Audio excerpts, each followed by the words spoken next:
All right, again, Derek Keisinger. I'm a Public Information Officer with California Team 1.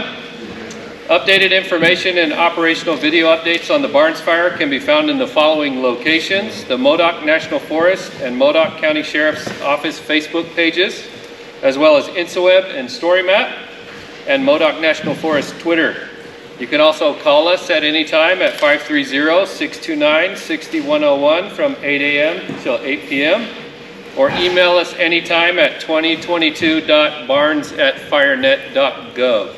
If you need any of that information, please grab me after the meeting and I'll be happy to give it to you. Tonight's meeting is being recorded for those in the community that are unable to attend. The video will be posted to the Modoc National Forest Facebook page as well as the Team 1 YouTube channel tonight. I'd like to thank the tribe for allowing us to use this gymnasium as well as help us get set up. So Arnold and Dwayne and Dean, thank you very much for accommodating us and allowing us into your community. We are going to hold off questions until the end of the meeting, so let's get through our list of speakers. We have quite a lineup for you tonight that includes an incident meteorologist, our fire behavior analyst, and operations section chief from Team 1. We have your Sheriff Tex Dowdy here, along with Heather Hadwick from your Office of Emergency Services. We have Arnold from the Bureau of Indian Affairs, as well as Dwayne Boone, one of your tribal administrators. We have an agency administrator from the Modoc National Forest, as well as Jerry McGowan, the incident commander from California Team 1. I'd also like to thank Susie. She's an employee with the Modoc National Forest for helping us get set up with all the technology we have here tonight. So with that, we'll get started, and our first speaker is going to be Rob Rickey, who is an incident meteorologist currently assigned to the Barnes Fire. Good evening. Once again, my name is Robert Rickey. I'm your incident meteorologist, and I just wanted to give you a quick rundown of some of the weather that we saw for the fire today, as well as what I'm expecting going forward. Today was an interesting day. We actually saw some moisture that snuck into the area, and that actually originated with the remnants of what was Hurricane K. So we had that additional cloud cover today. We saw higher humidities today, and of course we saw those light rain showers around.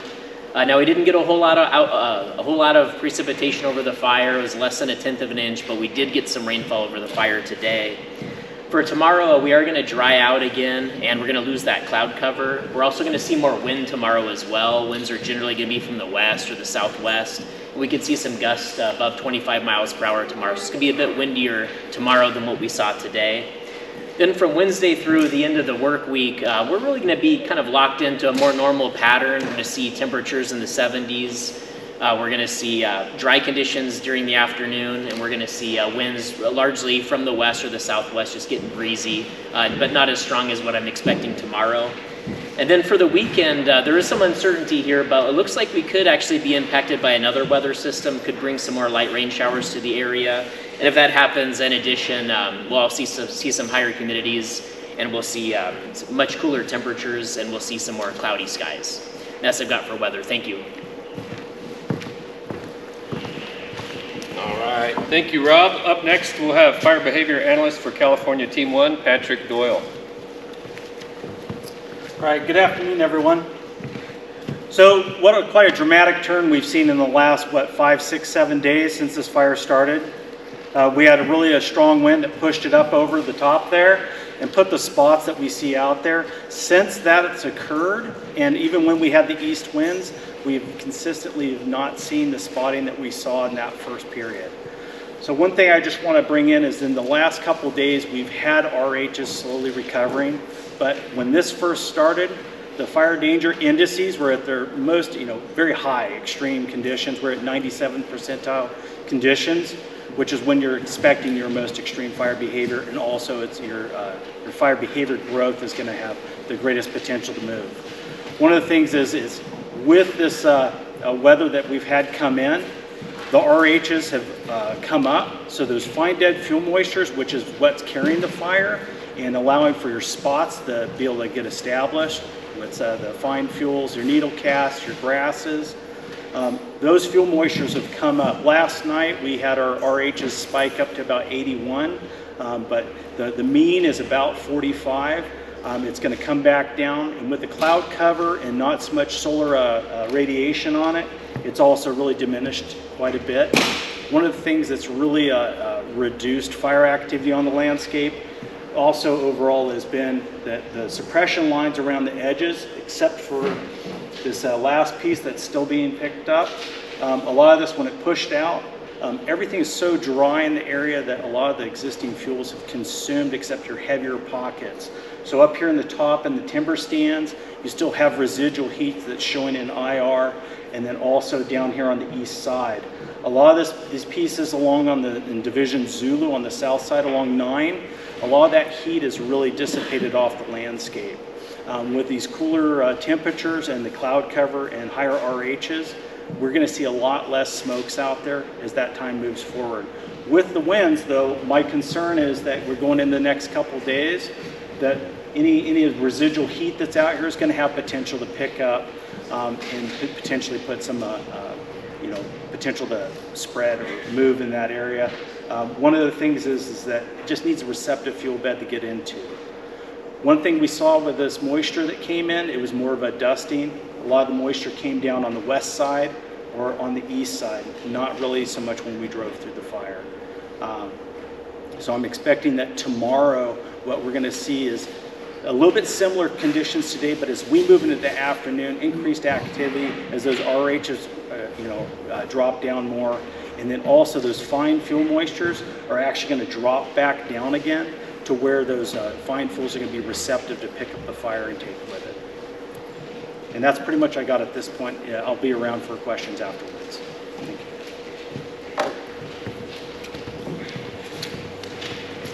All right, thank you, Patrick. The current size of the fire is 5,840 acres, and we're at 18% containment. To give us an update on operations, I have Kerry Williamson, an operations section chief from California Team 1.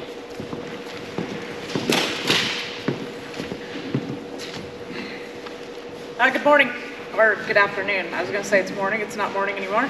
Kerry Williamson, operations trainee for California Incident Management Team 1. When I talk to the map, I understand most folks can't see the map, so if you have questions afterwards, please let us know. I'm going to try to speak to locations that you potentially will know, so hopefully I will capture those correctly. So I'll start with everything off Division in Division Alpha. So Division Alpha is the northernmost portion of the fire. It covers basically from Fandango Road, which I don't know if you all can see this red laser pointer, but it goes from Fandango or the 9 Road all the way kind of out to the east. As far as this portion of line, a lot of good work has been completed in there. There's about a 5.5 mile hose lay going all the way across the northern portion of the line. The hose lay ends right about here. Then from that portion on, it's basically direct line with either hand line construction or dozer construction. The resources continue to mop up everything on the north side of the road. We've got multiple hotshot crews, type 2 crews, as well as engines currently mopping that up. There's about 100-foot mop up right to about this red mark right here, then about 75 feet out to the line, right where this red dot is, then an additional 25 feet right into here, and they continue to work and progress out to the east. There's a little bit of line that they're trying to finish and tie in with the stuff off to the furthest east, but they're continuing to work on this little piece going into here today. As we progress down into Division Whiskey, you see the area here that's a large spot fire, and then multiple red dots, which are additional spot fires. The large spot fire does have hand line around it. We do continue to mop that up. We've got multiple engines as well as hotshot crews and type 2 crews in working those areas right now. The spot fires that are just kind of scattered throughout the main fire perimeter and the large fire, they do continue to work those. A lot of those have had minimal, if not any heat within the spots. We do have resources continuing to work this portion of line from the north coming all the way down to the south. And when I talk about just this portion to the north, everything basically has folks on it scattered from here all the way back down to the County Road 9 or Fandango Road. We are continuing to mop up everything off to the north and the furthest east portion. There's a portion of line right down into here, which basically goes from Fandango Peak. So the crews yesterday got line up to the top of Fandango Peak. It was a little bit too steep for dozers, so they're continuing that today. The hand line goes from Fandango Peak. There's that steep portion. I don't know folks that potentially have been out there moving cows and stuff. So there's a portion from County Road 9 that goes up to kind of a rocky bluff. It's been smoking for the last couple days. Looks really good today. A lot of work's been done in there to minimize the areas that were kind of continuing to burn amongst the trees. But they're working that portion of line coming from the County Road 9, and they're progressing all the way up where the crew is coming off Fandango Peak, and they're trying to connect the dots as far as making sure that there's continuous hand line or dozer line to connect that portion. And they continue to work on this. They projected about 2 shifts, and they should have that complete. A lot of good work has been completed in there though.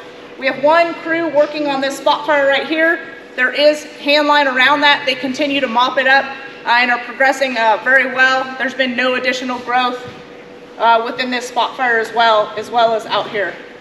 As we progress down to the 9 or County Road, that portion where a lot of folks are familiar with these slopovers, this slopover right here does have dozer and hand line around it.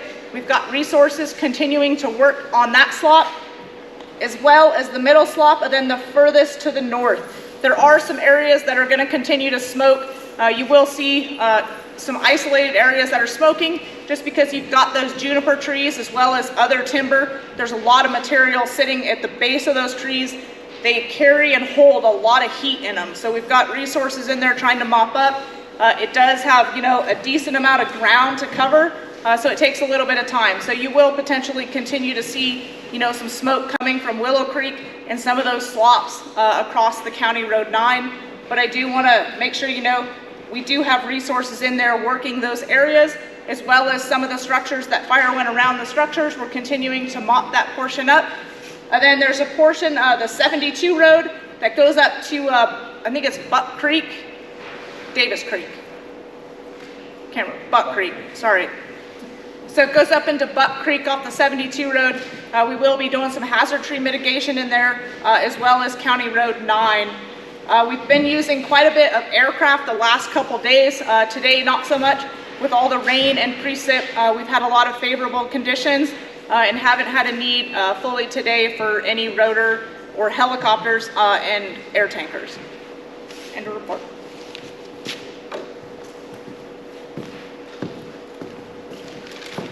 All right, thank you, Carrie, for that update. Up next, we're going to have Heather Hadwick, Deputy Director of Emergency Services, and your Sheriff, Tex Dowdy from the Modoc County Sheriff's Office.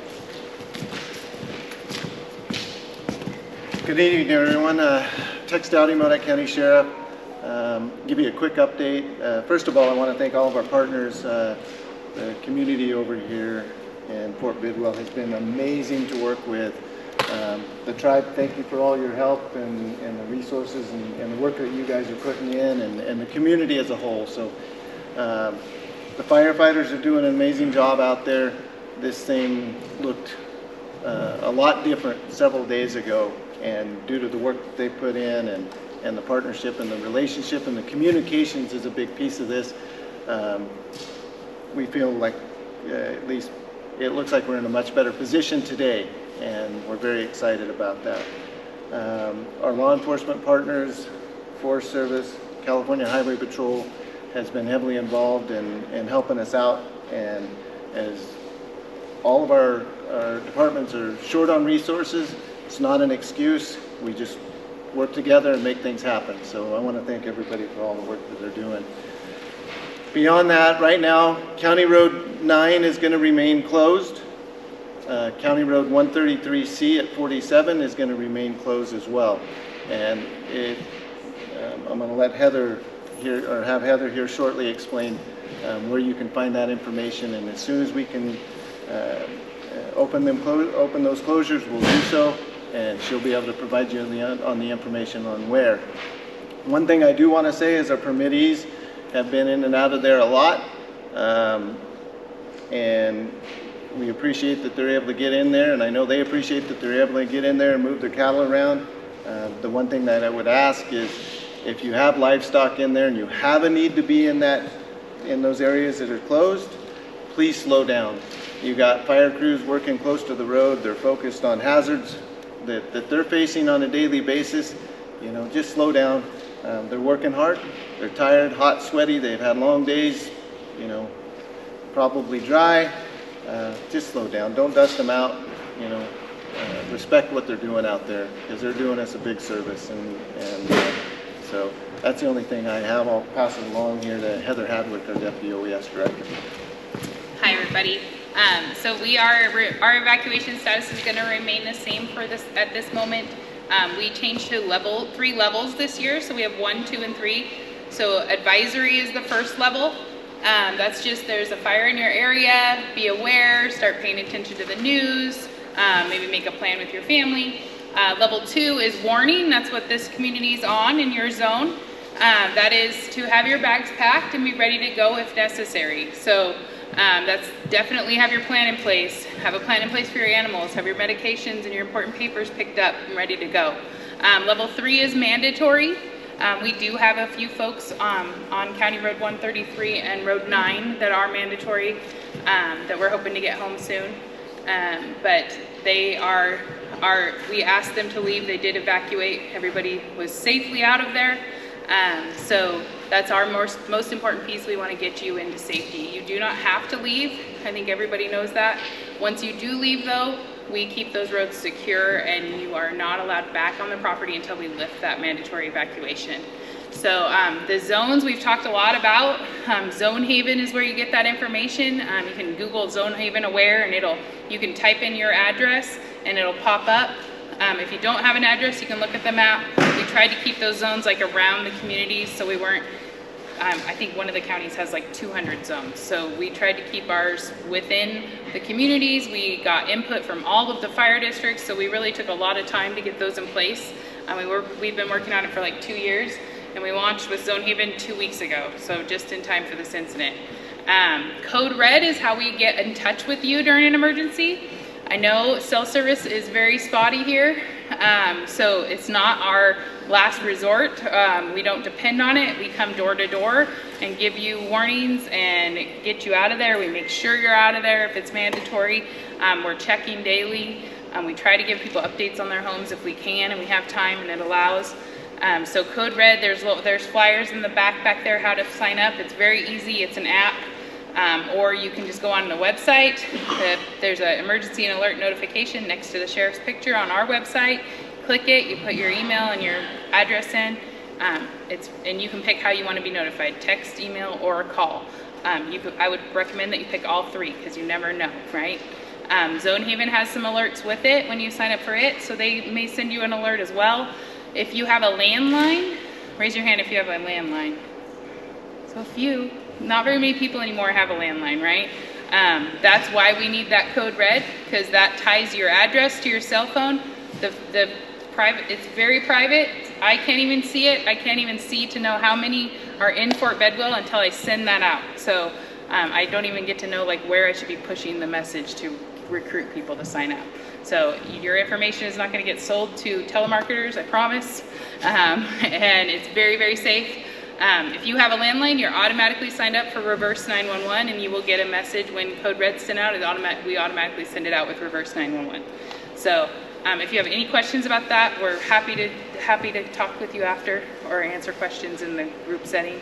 And then finding information, we post on our sheriff's Facebook page. We try to do 2 or 3 a day. It depends on our cell service over here, and also the National Forest. Remember to look for credible information, because the rants and raves is not always the most credible information. So we ask that you go to the InsaWeb or the Forest or our page to make sure you're getting correct information that's current and local, so you know what's going on. So if you have any questions, we'll be around for a while after. Heather, I do have a question. Are there radios that are on the same frequency when it comes to that with the tribe and the communication? So I don't think the tribe is on our frequency because we're on a separate. Let's have a second one. Yeah. Yep. All right. Thank you, Heather. Up next, we have Arnold DeGarmo, who is the Pacific Region Tribal Representative for the Bureau of Indian Affairs and one of your neighbors. I can handle it, Jerry. Good evening. Thank everyone for attending tonight. First off, I'd like to thank the Modoc National Forest for their quick response and their gallant effort to try to keep the fire from coming over the hill, their quick decision-making to activate a request for an incident management team to come in. What the Forest Service did that first operational period was really, really great. I have to say the suppression effort that they put in was great. Being a local, I knew exactly where the fire was up on the hill as it was coming over and the threat it poses to getting over here and coming down. I wasn't concerned at all. Once I heard the Type 1 team was going to be activated, especially Team 1, I know the IC, I know that they would get this thing stopped even further and jump on it, the spot fires that were occurring. My role is here is the Fort Bidwell lands are under trust responsibility of the Bureau of Indian Affairs Pacific Region Office. And so we have to have some type of representation and speak on their behalf with the federal agencies and state agencies when there's a fire. And again, I thank the local unit and Team 1 for being here. Thank you.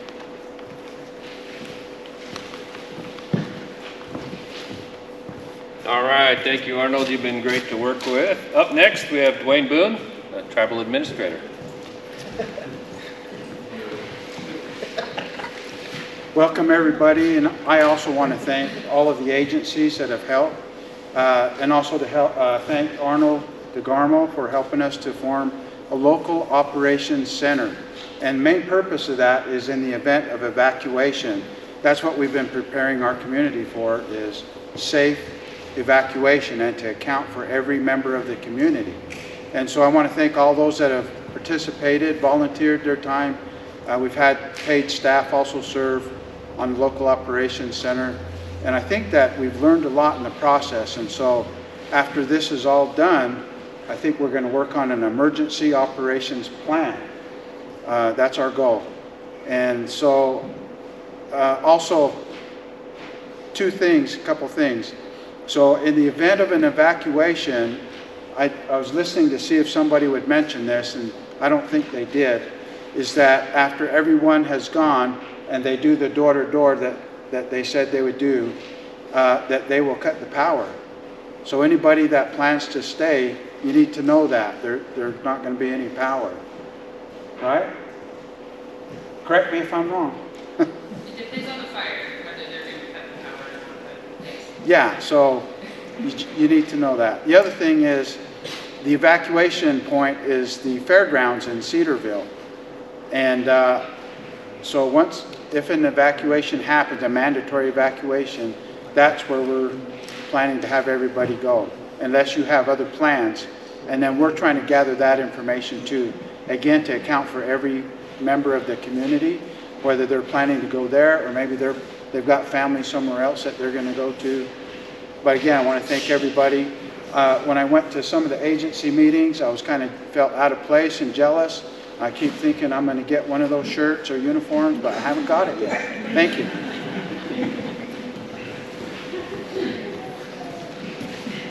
Thank you, Dwayne.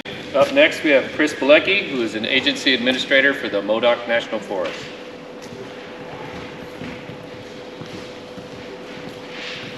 Hey everybody, I'm glad to be back. I was here Friday evening, so I got to meet a lot of you. If you're not familiar, again, my name's Chris. My day job is the forest engineer for the Modoc National Forest, and as part of this emergency, I'm representing the U.S. Forest Service in working with the incident management team to make sure that the objectives of our forest are met on behalf of the American public, all of you.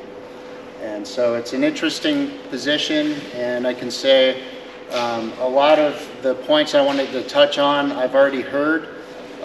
We had some outstanding local firefighting efforts as soon as this fire broke out last Wednesday.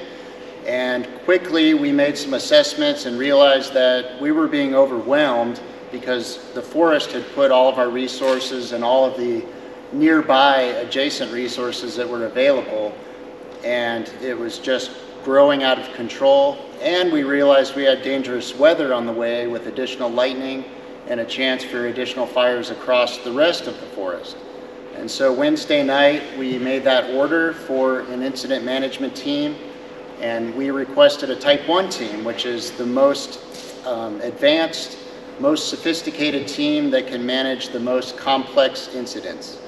And so it was good that we got that in action. By Friday, they were here, they were mobilized, they were ready to take over. And it just happened that as we were meeting with the Fort Bidwell community Friday afternoon, there was a lot of chaos on the west side and the southwest side of the fire around that, Buck Creek and north of Sugar Hill area.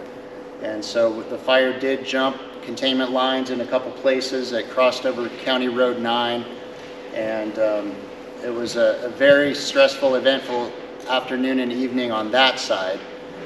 Meanwhile, over here, we had things pretty good. The wind was blowing it away from Fort Bidwell, and we couldn't really sense, what was actually happening across. So as this, incident evolves, like we heard, now we're going to get that traditional wind coming back from the west and southwest.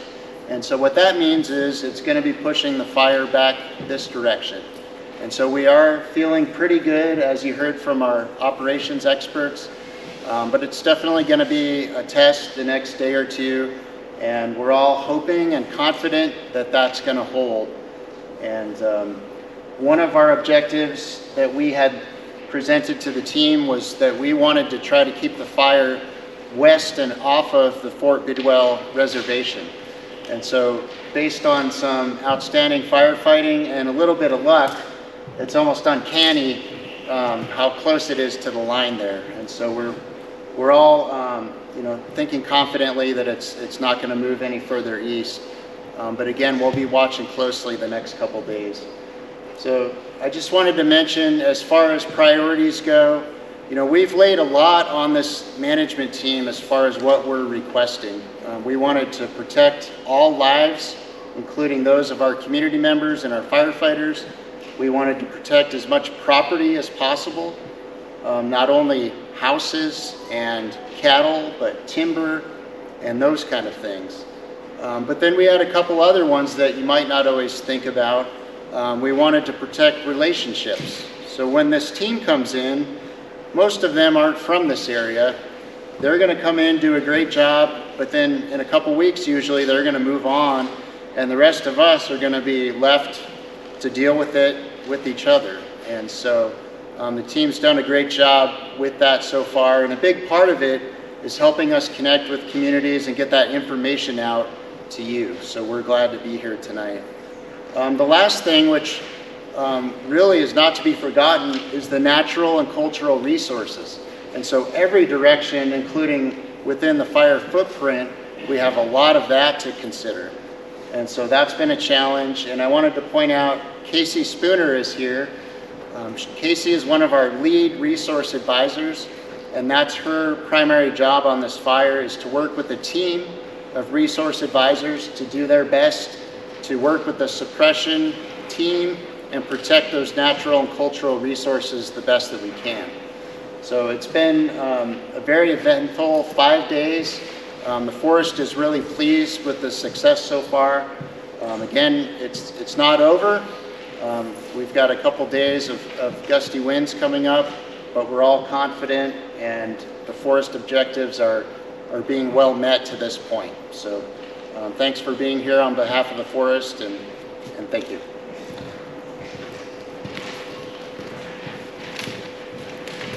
All right, thank you, Chris. And finally, for closing comments, we have Team 1 Incident Commander Jerry McGowan. Good afternoon, everybody. There's a couple of things. One, Dwayne, I'll sell you one of my shirts. But it is, there's a lot of recognition to Team 1 and all that kind of stuff, but there's 455 people assigned to this fire, and a lot of them are in dozers and crews and all those people scattered over there that really made this happen. And there's a lot of steep ground, as you all know, and there's been a lot of good hard work on it. All the way to the very start when the Modoc National Forest and all the people that were involved in the initial attack of that thing, going after it, and handing the baton off to the team, and then just the coordination of all that going on and meeting all the relations and making all the relations of all of the folk. As Arnold DeGamo said, yeah, we know each other, and he was calling me and letting me know some of the concerns, thoughts, and all that kinds of stuff of the tribe, and where they're at. So all that kind of stuff just gives us a good heads up of where we need to be and what we need to be doing, and all those things. So with that, I will end, and I would thank you for coming. And if we have questions, we'd be glad to entertain them. Thanks, Jerry. All right, this concludes the recorded portion of tonight's meeting. For those of you watching on video, please reach out by phone or email if you have any questions or if you have need any further information. We will now open the